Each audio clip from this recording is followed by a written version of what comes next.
Blood dripped from Marcus Evans' hand as he stared at the resignation letter he'd just signed. The shattered coffee mug on his office floor wasn't an accident. He'd crushed it in his grip when HR called to inform him his request for emergency family leave had been denied. His 7-year-old daughter Lily was in the hospital with pneumonia, alone except for nurses, while he sat trapped in corporate purgatory at 11 p.m. finishing urgent projections that could have waited. "I quit," he whispered to the empty office, the words carrying the weight of both liberation and terror. As a single father with mounting medical bills, walking away from his 6-figure salary at Luminex Technologies meant potential financial ruin. But Lily had cried on the phone earlier, begging to know when Daddy was coming, and something inside him had finally broken. He had exactly $3,742 in savings, enough for perhaps 2 months if they were careful. After that? The darkness of uncertainty loomed like an approaching storm. What Marcus didn't know as he placed the letter on CEO Victoria Sterling's desk was that she had been watching him through the security feed, a strange expression crossing her perfect features as she observed his moment of crisis from her penthouse office 20 floors above. "Interesting choice, Mr. Evans," she murmured, her long blonde hair falling forward as she leaned closer to the screen. Victoria had built Luminex from nothing into a tech empire, earning her reputation as the Ice Queen of Silicon Valley. Few knew the painful secret that drove her relentless ambition, or why she found herself inexplicably drawn to the struggling single father who had just thrown away his career. Marcus was halfway to his car when his phone buzzed.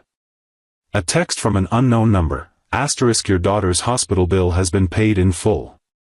We should talk about your resignation. I'm coming down. His heart nearly stopped.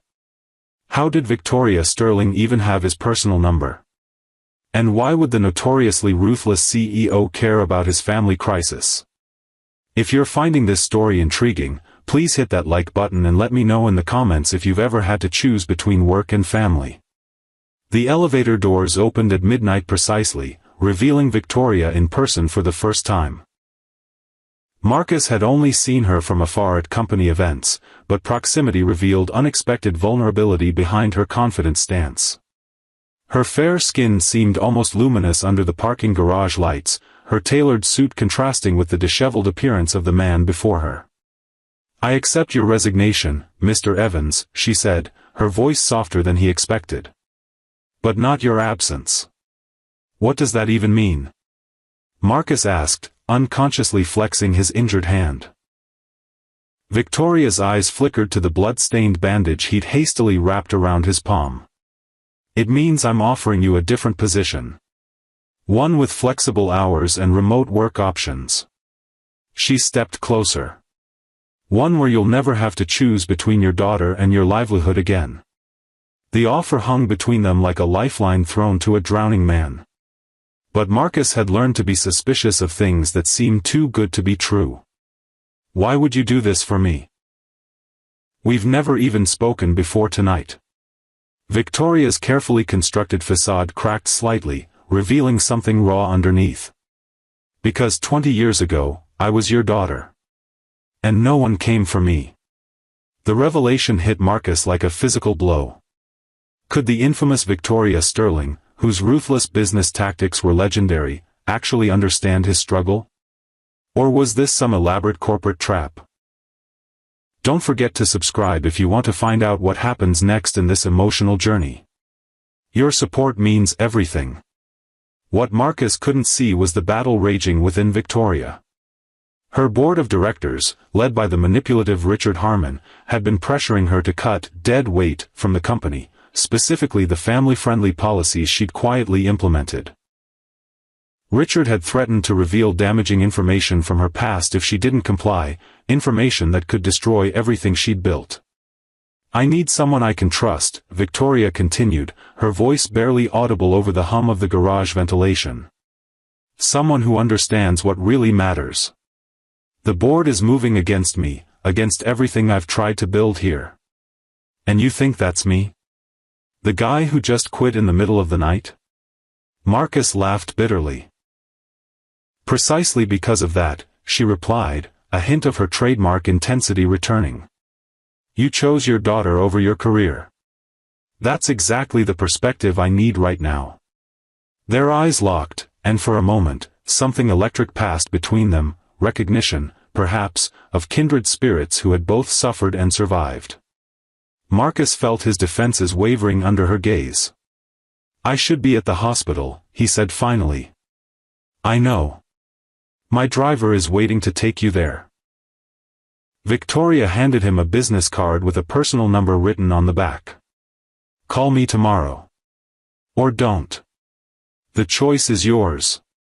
If this unexpected connection between these two characters has touched your heart, please share this video with someone who might need to hear this story too. 3 weeks later, Marcus sat beside Lily's bed at home, working remotely on his laptop while she napped. His new position as Victoria's special advisor on workplace culture had already led to company-wide changes. The mysterious CEO had kept her distance since that night, communicating mostly through emails and brief phone calls, but her influence on his life was undeniable. The doorbell rang, startling him. When he opened it, Victoria stood on his porch, looking strangely uncertain without the trappings of corporate power around her. "I was in the neighborhood," she said, the obvious lie hanging awkwardly between them. "No, you weren't," Marcus replied with the direct honesty that had become their unexpected foundation. "My apartment is 40 minutes from your office." A smile tugged at her lips. "Fine. I wanted to see how Lily is doing." The admission cost her something, he could see it in the slight tension around her eyes. Victoria Sterling didn't do personal visits. She didn't check on employees' children. Yet here she was. "She's sleeping, but she's much better." He hesitated, then stepped aside. "Would you like to come in? I make a mediocre cup of coffee."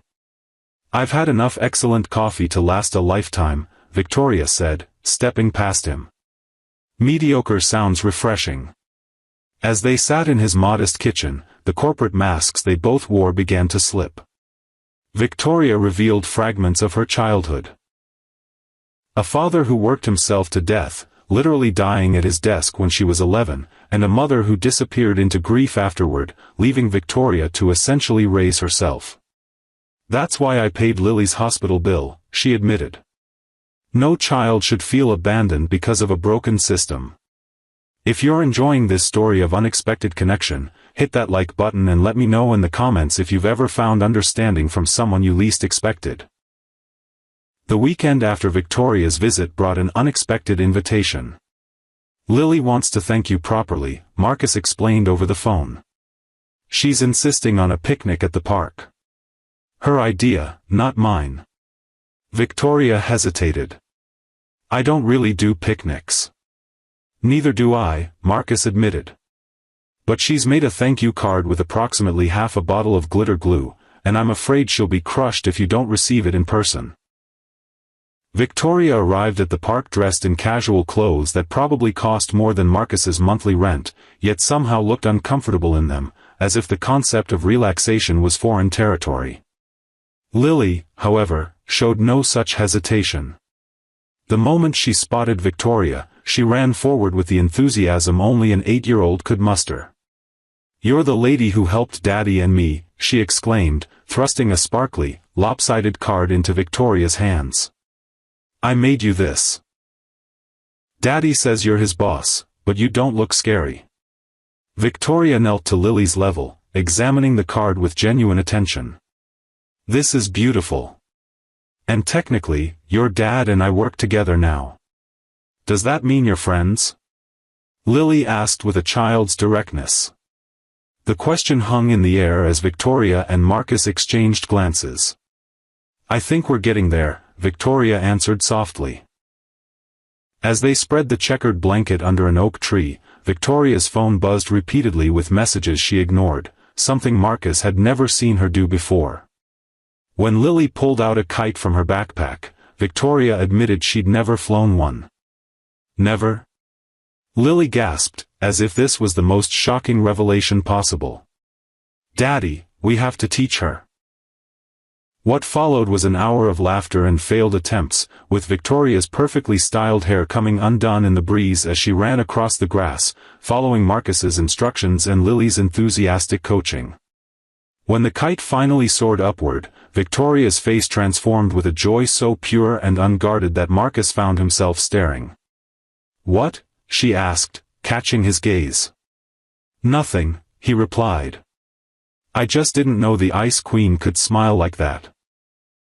Instead of the sharp retort he expected, Victoria simply handed him the kite string, her fingers lingering against his. "There's a lot you don't know about me yet, Marcus." The word "yet" hung between them, full of possibility.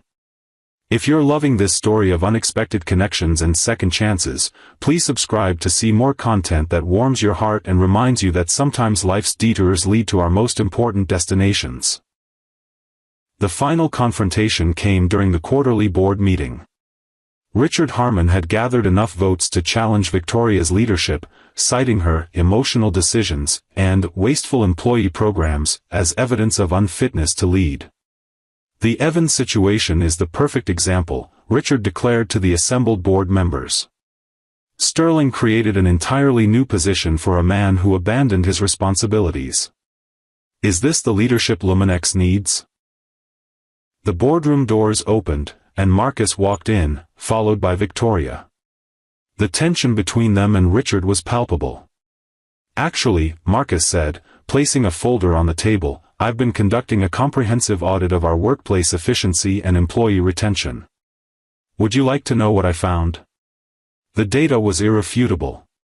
Departments with flexible work options and family support showed 42% higher productivity and 78% lower turnover.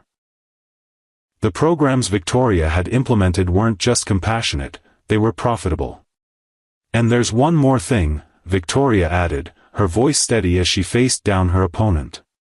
"Richard has been selling company secrets to our competitors."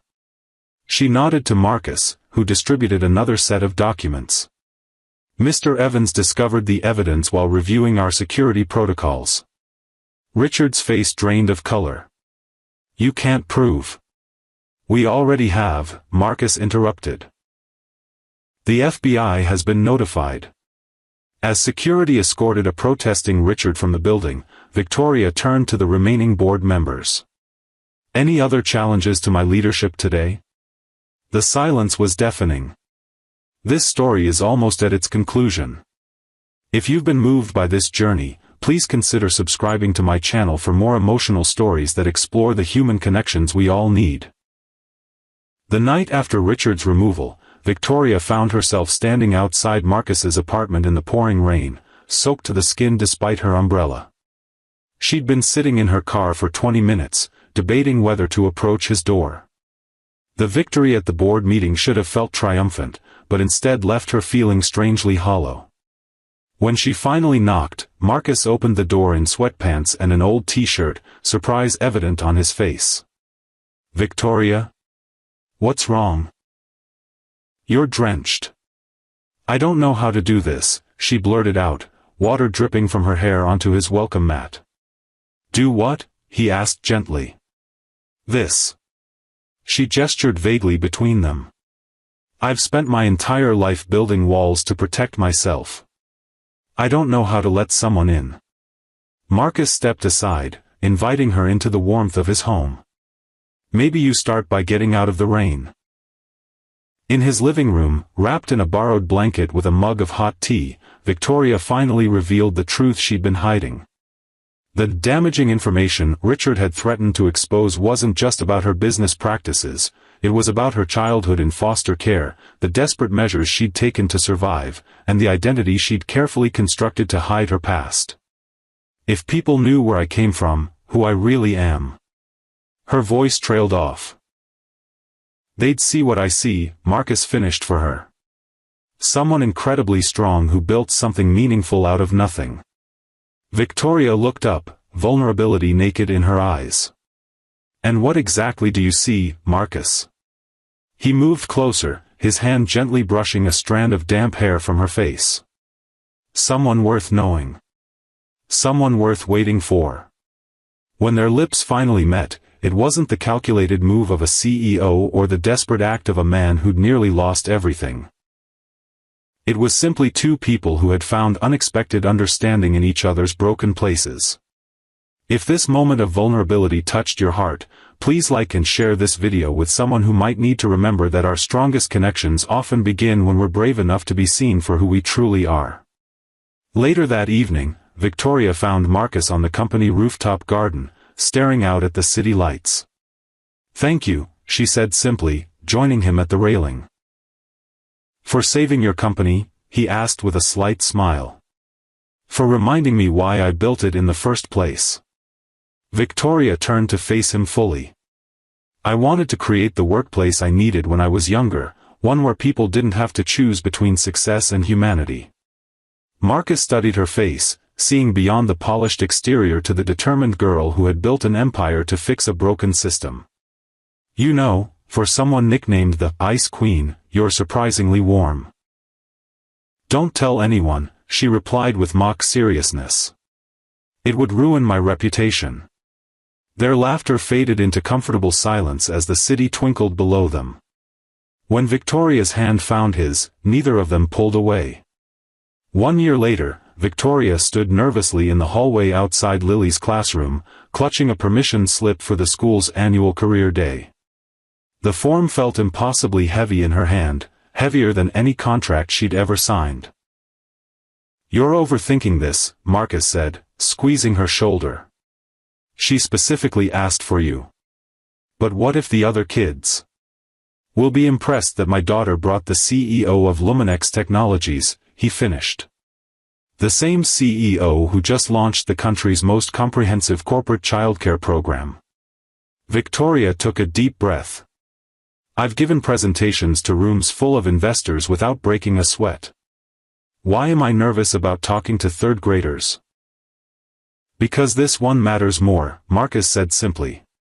When Lily spotted them through the classroom door, her face lit up as she waved excitedly to her friends, pointing at Victoria with unmistakable pride. The sight melted something final in Victoria's carefully guarded heart. That evening, as they prepared dinner together in what had become their shared home, Victoria watched Marcus and Lily laughing over homework at the kitchen table. The scene was so far removed from the midnight confrontation in the parking garage that it seemed almost impossible they had arrived here. "What are you thinking about?" Marcus asked, catching her thoughtful expression. Victoria smiled, the warmth reaching her eyes in a way that had become increasingly natural. "I'm thinking that sometimes the best things in life come disguised as our worst moments. Like resignation letters delivered at midnight," he teased. "Exactly like that," she agreed, joining them at the table. "Some resignations aren't endings at all. They're just the beginning of something better." 6 months later, Lily blew out the candles on her 8th birthday cake, surrounded by new friends from the company daycare Victoria had established. In the corner, Marcus and Victoria exchanged glances over the children's excited chatter. "Best resignation I ever submitted," Marcus whispered when she joined him. Victoria's smile held the warmth few people ever got to see. "Best resignation I never fully accepted," she countered, her fingers intertwining with his.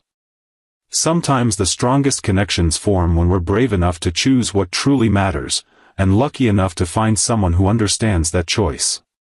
If this story touched your heart, please like, subscribe, and share it with someone who needs to hear that sometimes walking away from what hurts you leads directly to what heals you. Your support helps me continue creating stories that remind us all of the power of human connection.